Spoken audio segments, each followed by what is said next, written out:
오늘 로마서 강의 세 번째 시간입니다. 이제 유기의 형벌 이 주제로 같이 말씀을 생각해 보겠습니다. 세상에는 크게 세 종류의 사람으로 분류할 수 있습니다. 본능적인 사람, 이성적인 사람, 그리고 영적인 사람입니다. 본능적인 사람은 쾌락과 욕정을 추구하는 유형의 사람입니다. 그래서 쾌락과 욕정 해소를 위해 인간의 도리를 저버리고 상식을 벗어난 파렴치한 행동을 합니다. 당연히 하나님의 존재를 모르고 혹 알아도 거부합니다. 이성적인 사람은 사람으로서 마땅히 해야 할 도리를 아는 사람으로서 해야 할 것과 하지 말아야 할 것을 구분할 줄 아는 유형의 사람이지만 이런 유형의 사람들 역시 하나님의 필요성은 느끼지 못합니다. 윤리나 도덕의 기준을 자기 기준에 맞추기 때문이고 그 기준이 결국 자신의 의로 작용을 하기 때문에 따라서 이성적인 사람은 자신의 죄인됨을 인식하지 못하게 됩니다. 그래서 하나님을 굳이 믿어야 할 필요성을 못 느끼는 거죠. 영적인 사람은 하나님과 관계 맺고 사는 사람을 말합니다. 하나님을 기반으로 하고 하나님 중심으로 사는 사람을 말합니다. 자기 개인의 삶과 세상의 모든 역사들을 하나님의 시각으로 보고 하나님의 시각으로 접근하고 해석하고 적용하는 사람입니다. 그리고 하나님의 말씀을 삶의 절대적 기준으로 세우고 그 말씀을 중심으로 사는 사람을 영적인 사람이라 일컫습니다. 본능적인 사람이나 이성적인 사람의 공통된 특징은 하나님을 필요로 하지 않는다는 겁니다. 하나님을 모르거나 혹 하나님을 알아도 하나님과 관계 맺는 것을 원하지 않는다는 겁니다. 하나님을 필요로 하지 않고 하나님과 관계 맺는 것을 원하지 않는 이유는 이들의 영이 오염된 상태에 머물러 있기 때문입니다. 아담의 원죄로 인한 그 영이 오염된 상태에 있기 때문에 하나님을 알 수도 없고 알기를 원하지도 않으며 또 필요로 하지도 않는다는 겁니다. 하나님은 자신이 지으신 사람이 자신과 관계를 맺는 존재가 되게 하시기 위해 흙으로 만드신 사람의 코에다 생기를 불어넣으셔서 생명이 되게 하셨지만 아담이 범죄함으로 하나님과 관계를 맺을 수 있는 이 생명, 유일한 영이 오염이 되고 말았습니다. 이후에 모든 인생들은 하나님을 모른 채 태어나서 하나님을 모른 채 일생을 살다가 하나님을 모른 채 죽어갔던 거죠. 이러한 인생들을 가엾게 여기신 하나님이 성자 예수님을 이 땅에 사람으로 보내셨고 그 예수로 하여금 인생들의 죄들을 짊어지고 십자가에 달려 죄값을 치르게 하셨는데 이 사실을 믿고 예수를 영접하는 자는 예수의 피로 모든 죄가 사해지고 오염되었던 영이 깨끗해지게 되므로 하나님과 다시 관계 맺는 존재가 될 수 있게 된 겁니다. 그러나 이 세상에는 여전히 영이 오염된 상태로 살아가는 사람들이 너무나 많습니다. 하나님을 필요로 하지 않은 채 본능대로 살고 이성대로 살아가는 사람들이 너무 많다는 거죠. 18절을 보면 하나님의 진노가 불의로 진리를 막는 사람들의 모든 경건하지 않음과 불의에 대하여 하늘로부터 나타났다라고 말씀합니다. 불의로 진리를 막는 사람들은 하나님을 거부하고 필요로 하지 않는 사람들을 지칭하는 말입니다. 그래서 이 불의로 진리를 막는 사람들에게 하나님이 진노를 내리시는데 그 이유는 경건하지 않음과 불의 때문이다라는 거예요. 경건하지 않음이라고 하는 것은 영어 성경 보니까 godlessness로 되어 있어요. 이것은 하나님을 믿지 않는 것을 말합니다. 불의라고 하는 것은 weakness로 사악한 것을 말하는 거죠. 불의로 진리를 막는 죄인들로 규정을 하고 이런 사람들에게 하나님이 이제 진노를 하시는데 그 이유는 경건하지 않음 그리고 불의 때문이라는 거예요. 하나님을 믿지 않는 사악함 때문이다라는 겁니다. 자, 이 본능과 이성으로 사는 사람들은 하나님을 알 수 있는 영이 오염된 상태에 있기 때문에 그래서 하나님 모른다, 하나님이 없다, 그렇게 하나님의 존재를 부정하고 거부를 합니다만은 그러나 하나님은 자신의 존재를 알려주시고 보여주셨다라고 19절에 기록합니다. 하나님을 알 만한 것이 그들 속에 보임이라 하나님께서 이를 그들에게 보이셨다. 하나님을 알만한 것들을 보여주셨는데 무엇을 어떻게 보여주셨느냐. 20절 보면 창세로부터 그의 보이지 아니하는 것들 곧 그의 영원하신 능력과 신성이 그가 만드신 만물에 분명히 보여 알려졌다라고 합니다. 하나님이 창조하신 모든 창조물에 하나님의 그 능력과 신성을 부여하셨다는 거죠. 이것을 신학적인 용어로 일반계시 혹은 자연계시라 읽었습니다. 계시라고 하는 것은 하나님이 인간들에게 자신을 나타내 보여주신 것을 말하는데 이 계시에는 일반 계시와 특별 계시가 있죠. 그래서 일반 계시는 다른 말로 자연 계시라고도 하는데 이것은 하나님이 창조하신 천지 만물을 통해 하나님 자신을 나타내 보여주신 것을 말합니다. 사람이 만든 어떤 작품을 통해서 그 작품을 만든 사람의 성품이라든지 사상과 같은 것들이 나타나듯이 하나님이 창조하신 모든 이 창조물에는 하나님의 그 능력, 신성이 나타나 있다는 거죠. 우주에 있는 신비하고도 놀라운 현상들 속에 하나님의 능력과 신성이 담겨 있다는 겁니다. 태양을 중심으로 지구를 비롯한 9개 행성들의 질서 정연한 그 공정과 자재를 통해서 이 지구의 생명체들이 생명을 유지하며 살아갈 수 있도록 하신 그 놀라운 우주의 조화, 때가 되면 어김없이 찾아오는 봄, 여름, 가을, 겨울 이 뚜렷한 사계절, 그리고 그 계절에 맞는 기온과 나타나는 여러 가지 현상들, 약육강실의 먹이사슬 등등 이 모든 것들이 하나님의 능력을 보여주는 것들, 하나님의 신성을 보여주는 자연계시라고 하는 거예요.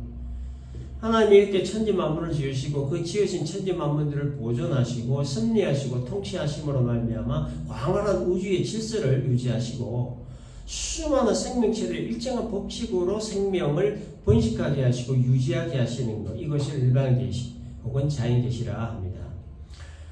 하나님은 자신의 창조물들을 통해서 자신의 그 능력과 신성을 나타내 보여주셨기 때문에 20절 끝에 보니까 그러므로 그들이 핑계하지 못한다라고 합니다. 여기에서 말하는 그들은 하나님의 존재를 모르거나 부정하는 자들을 말하죠. 하나님이 어디 있느냐? 하나님 없다. 하나님을 보여주면 믿겠다. 아무도 하나님을 보여주지 못해서 내가 못 믿었다. 이런 핑계 될 수 없다는 얘기죠. 하나님은 분명히 하나님이 창조하신 자연 만물들 속에 하나님의 능력, 신성 분명히 보여주셨고 그 자연 만물을 통하여 어렴풋이라도 하나님의 존재를 느낄 수 있도록 하셨기 때문이라는, 그래서 핑계될 수 없다는 얘기입니다. 그러나 본능적이고 이성적인 사람은 그 영이 여전히 오염이 되어 있는 상태이기 때문에 일반 계시, 이 자연 계시를 통해서는 창조주 하나님을 알 수가 없지요. 21절을 보면 하나님을 알되 하나님을 영원하게도 아니하며 감사하지도 아니하고 오히려 그 생각이 허망하여지며 미련한 마음이 어두워졌다라고 기록합니다. 그러니까 하나님을 알되라고 하는 이 말은 우리가 믿는 창조주 그 하나님을 안다는 그런 얘기가 아니고 신존재에 관한 막연한 알을 말하는 거예요. 수많은 별들을 보고 해와 달에 뜨고 지는 것을 보고 이 자연 만물들을 보면서 신이 있기는 분명히 있는 것 같은데 어떤 신인지를 명확하게 모르는 그런 걸 얘기하는 거예요. 그 이유가 뭐냐? 생각이 허망하여지며 미련한 마음이 어두워졌기 때문이다라는 거예요. 생각이 허망하여졌다, 미련한 마음이 어두워졌다라고 하는 이 말은 영이 오염된 사람의 결과적인 모습을 말하는 거예요. 오염된 영의 상태로 인해서 생각이든 마음이든 모든 것이 우둔해져 있는 상태다라는 거예요. 그래서 신존재를 명확하게 알 수 없다, 그런 얘기입니다. 안경 렌즈에 지문이 묻고 먼지가 묻어서 렌즈가 더러워지면 어떻습니까? 그 안경 렌즈를 닦지 않으면 이 사물이나 사물을 보는 게 뿌옇게 보입니다. 죄로 오염된 영의 상태가 바로 이런 상태라는 거죠. 하나님을 알 수 있는 유일한 영이 생명이 오염되기 때문에 하나님을 뚜렷하게 알 수 없다는 거예요.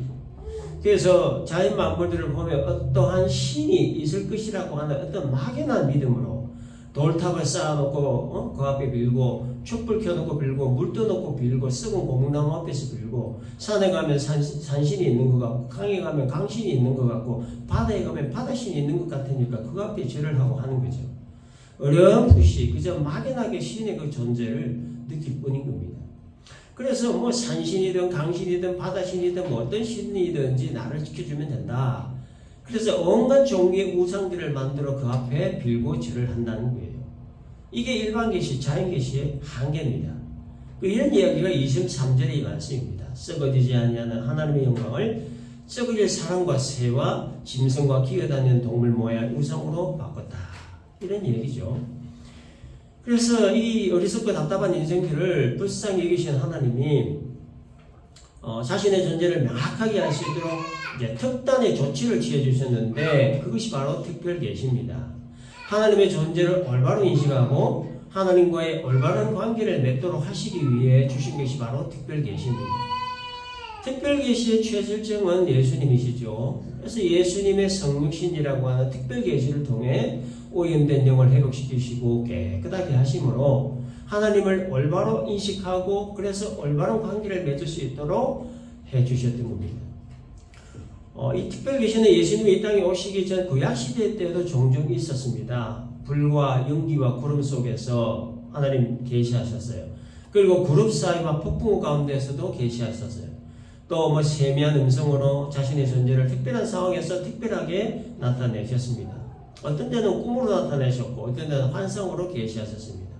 때로는 천사들을 통해서 계시하기도 하셨고 때로는 큰 권능과 기사와 표적으로 자신을 계시하시기도 하셨습니다. 그 중에 특별 계시의 최절정이 바로 예수님의 성육신이라는 거죠.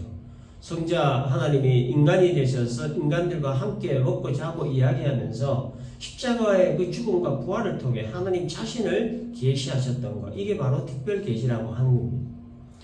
그리고 이 특별한 하나님의 계시를 문서로 기록하고 보존하신 것이 바로 성경이죠. 인간의 지혜와 지식의 한계를 아신 하나님이 특별 계시를 문서로 기록을 해서 영구 보존하도록 하신 것이 바로 성경인 겁니다. 따라서 성경은 하나님의 특별 계시가 기록된 유일한 책입니다. 그래서 이 성경을 떠나서는 하나님에 대한 참된 지식을 알 수가 없는 거예요. 성경을 떠나서는 예수님 알 수도 없고 십자가 부활도 알 수 없고 구원과 영생의 길도 알 수가 없습니다. 오직 하나님의 특별한 계시가 기록된 이 성경을 통해서만 예수님을 알 수 있고 십자가 부활을 통한 구원의 길을 알 수 있으며 천국과 영생의 길을 알 수 있는 겁니다. 그래서 성경 외에 다른 거 얘기하면 무조건 이단으로 우리가 취급해야 되는 거예요. 그 이유가 여기 있는 겁니다. 자, 그러나 인간을 향한 하나님의 특단의 조치로 특별 계시를 주셨음에도 불구하고 인간은 여전히 하나님의 존재를 모르고 알려고도 하지 않고 알아도 거부합니다. 그저 본능에 충실하고 이성에 충실한 채 살아갑니다. 하나님이 주신 특별한 계시이신 예수님을 거부하고 못 박아 죽여버리고 하나님의 특별한 계시가 기록된 성경을 거부하고 대적한다는 거예요. 그래서 본문 18절은 이와 같은 자들을 불의로 진리를 막는 사람들이다 이렇게 규정을 하고 하나님의 이들의 경건하지 않음과 불의에 대해서 진노하신다라고 말씀하시는 거예요. 하나님을 두려워하지 않는 불경건한 행동에는 여러 가지가 있겠지만 오늘 이 본문을 중심으로만 본다고 하면 24절 보니까 그들의 몸을 서로 욕되게 하는 것, 26절에 그들의 여자들도 순리대로 들 것을 받고 영리를 쓰는 것, 27절에 남자들도 순리대로 여자 쓰기를 버리고 서로 향하여 음욕이 부릴 듯하며 남자가 남자와 더불어 부끄러운 일을 행하는 것. 여러분 이거 뭘 얘기하는 거죠? 동성애를 말하는 겁니다. 동성애 이것이 하나님을 두려워하지 않는 불경건한 행동이고 불의한 행동이다라는 거죠. 이 구절에서 중요한 단어가 하나 있는데 그거는 순리대로라고 하는 겁니다. 순리대로라고 하는 말은 하나님의 법칙대로, 질서대로 그런 뜻이죠. 남자는 여자를 사랑하고 여자는 남자를 사랑하고 그렇게 남자와 여자가 서로 사랑하고 결혼하여 아이 낳고 가정 이루며 살도록 남자와 여자의 역할을 하나님께서 순리대로 정하셨다는 게 이게 하나님의 법칙이라고 하는 거죠. 그러나 불의로 진리를 막는 사람들은 하나님이 정하신 이 순리를 영리로 썼다라고 26절 끝에 기록하고 있습니다. 영리라고 하는 것은 하나님이 정하신 법칙을 어기는 것을 말하는 거죠. 남자와 여자가 결혼해서 가정 이루어 아이 낳는 그 하나님의 법칙을 어기고 남자가 남자와 결혼하고 여자와 여자가 결혼하는 것 그거를 영리라고 하는 겁니다. 아담과 하와가 선악과를 따먹은 이후에 했던 행동이 뭡니까? 벌거벗은 몸에 대한 수치심 때문에 나뭇잎으로 가린 것이었고 또 나무 뒤에 숨는 것이었습니다. 그래서 이 벌거벗은 몸에 대한 수치심은 이 성적인 타락과 밀접한 관계가 있습니다. 그래서 이 죄인들에게 나타나는 가장 두드러진 현상 중에 하나가 바로 이 성적인 타락이죠. 그래서 우리 사회에 가장 많이 발생하는 범죄 중에 하나가 바로 이 성과 관련된 범죄입니다. 하루가 멀다 하고 벌어지는 사건이 바로 이 성과 관련된 범죄이죠. 시와 때를 가리지 않고 남녀노소 가리지 않고 발생되는 범죄가 이 성범죄입니다. 참 입에 담기조차 민망할 정도로 파렴치한 이 성범죄가 끊임없이 발생을 하고 있는데 이 한 남자와 한 여자가 결혼이라고 하는 울타리 안에서 성적인 관계를 맺는 이 질서와 법칙을 어기고 결혼이라고 하는 울타리 밖에서도 버젓이 그러한 일들이 일어난다는 뉴스 우리가 많이 보는데요. 그거 보면서 참 우리가 혀를 차는데 그런데 그 성적인 타락 중에 가장 심각한 타락이 바로 이 동성애다라고 하는 거예요. 남자가 남자와 성적인 관계를 맺고 여자가 여자와 성적인 관계 맺는 이 동성애를 본문 24절에서 뭐라고 표현합니까? 더러운 것이다. 그리고 26절에서는 부끄러운 욕심이다. 이렇게 진단하고 있습니다. 자, 그런데 문제는 세상이 점점 이 동성애자들을 동정하고 이해하고 옹호하고 지지하는 분위기가 조성되고 있다는 거고 그렇기 때문에 이들을 차별해서는 안 되고 다름을 인정해야 한다. 이 목소리가 매우 지금 커지고 있다는 거죠. 뭔가 동정과 어떤 이해의 차원을 넘어서 이제는 법적인 권리까지 보장을 이들에게 해줘서 동성애 반대하는 자들을 향해 오히려 지금 역차별을 하고 있는 중입니다. 이로 인해 전 세계적으로 동성애자들이 이 합법적인 결혼을 요구하는 목소리가 점점 커지고 있고 미국에서는 뭐 남색하는 자를 돌로 쳐 죽이라고 하는 성경 구절을 기록한 출판사를 고발하고 게이 목사가 강단에서 말씀을 전하고 레즈비언이 토크쇼 진행을 하며 인기를 끌면서 같은 레즈비언들의 강력한 지지를 받고 있습니다. 성경은 이런 사람들을 불의로 진리를 막는 사람들이다 이렇게 규정을 하고 더러운 것으로 그리고 부끄러운 욕심으로 규정을 하고 있다는 거예요. 뭐 부인할 수 없는 사실입니다. 그래서 하나님은 이와 같은 자들에 대해 진노를 하시는데 어떤 형태로 진노하시느냐? 더러움에 내버려두는 형태로 진노하신다. 24절에 더러움에 내버려 두사 26절에 부끄러운 욕심에 내버려 두셨으니 이것을 유기의 형벌이다 라고 합니다. 유기의 형벌 내버려 두는 걸 말하죠. 유기의 형벌. 그래서 이 유기의 형벌은요 벌 중에서 가장 큰 벌이 유기의 형벌입니다. 내버려 둔다는 것은 어떤 의미냐? 더 이상 어떠한 용납도 없고 용서도 없는 형벌을 말하는 거예요. 더 이상 어떤 기회가 없는 것을 말하는 겁니다. 마지막 날 마지막 심판 때 반드시 그 형이 확정되는 형벌을 말하는 거예요. 그래서 유기의 형벌이 벌 중에 가장 큰 형벌이다라고 하는 겁니다. 그렇기 때문에 이 유기의 형벌은 그 내버려 두는 그 자체가 이미 벌을 받고 있는 거예요. 하나님을 두려워하지 않는 불경건한 사람들, 사람들에게 도리에 어긋난 행동을 하는 이 불의한 자들은 이미 그 유기의 형벌을 지금 받고 있는 중이라는 거예요. 그런데 이들이 유기의 형벌을 받고 있음에도 불구하고 세상에서 잘 삽니다. 돈도 잘 벌고요, 인기도 없고 권력도 없고 그렇게 참 잘 산다는 거예요.